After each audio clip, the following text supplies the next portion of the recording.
പിന്നെ ശ്രദ്ധിക്കേണ്ട മെയിൻ കാര്യം എന്താ വെച്ച് കഴിഞ്ഞാൽ ബ്രേക്ക്ഫാസ്റ്റ് എപ്പോഴും നേരത്തെ എടുക്കാൻ ശ്രമിക്കണം. കാരണം നമ്മുടെ ഓവർനൈറ്റ് നമ്മുടെ വയറ് ഫാസ്റ്റിംഗ് സ്റ്റേറ്റിലാണ്. രാത്രി 8 മണിക്ക് ഭക്ഷണം കഴിച്ച ഒരാള് അടുത്ത ദിവസം രാവിലെ 8 മണിക്ക് കഴിക്കുകയാണെങ്കിൽ 12 മണിക്കൂറോളം അവരുടെ വയറിനൊന്നുമില്ല. അപ്പൊ ആസിഡ് സെക്രീഷൻ എന്തായാലും ഉണ്ടാവും. അതുകൊണ്ട് ശ്രദ്ധിക്കേണ്ട 2 കാര്യങ്ങൾ എന്താ വെച്ച് കഴിഞ്ഞാൽ എണീറ്റ ഉടനെ 1-2 ഗ്ലാസ് വെള്ളം കുടിക്കുക. ഇത് നമ്മുടെ ആസിഡിനെ ഡൈല്യൂട്ട് ചെയ്യാൻ സഹായിക്കും. അത് കഴിഞ്ഞ ഉടനെ എത്രയും പെട്ടെന്ന് ഒരു ഏർലി ബ്രേക്ക്ഫാസ്റ്റ് എടുക്കാൻ എപ്പോഴും ശ്രമിക്കുക.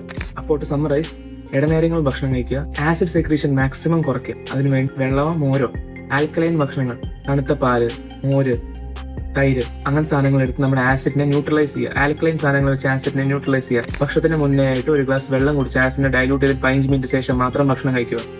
ഇടനേരങ്ങളിൽ ഭക്ഷണം കഴിക്കുക. രാവിലെ 10-11 മണി, വൈകുന്നേരം 4-5 മണി എന്നുള്ള സമയങ്ങളിൽ നമ്മുടെ 2 മീലിന്റെ ഇടയിൽ ഒരു ഭക്ഷണം കഴിക്കുക. Have small quantity of meal at frequent intervals. അതാണ് നമ്മുടെ ഗ്യാസ്ട്രൈറ്റിസിന്റെ മെയിൻ ഡയറ്റ്. ഈ ആസിഡ് എത്ര കാലം നമ്മൾ കുറച്ചു കൊണ്ടുപോകുന്നു, വിത്തിൻ 10 to 15 days നിങ്ങളുടെ എല്ലാ സിംറ്റംസും കുറയുന്നതായിട്ട് നിങ്ങൾക്ക് നോട്ടീസ് ചെയ്യാൻ പറ്റും.